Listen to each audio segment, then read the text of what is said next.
Hey guys, in this video I will show you how you can fix controller is not working on PC on Fortnite.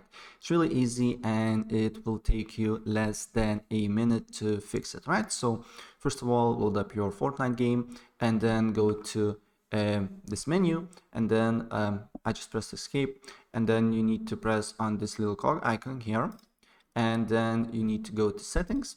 And once you're here, then in the top bar here, you need to go to this option icon here with a keyboard and a mouse.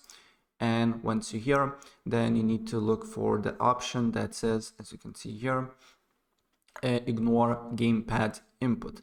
And if controller is not working, probably this option for you is on. So what you need to do here, you need to press off and then press apply, and your controller should work on PC Fortnite, right? So that's pretty much it what I want to show you, and if I help you out, please press like button and subscribe for more. Take care, bye.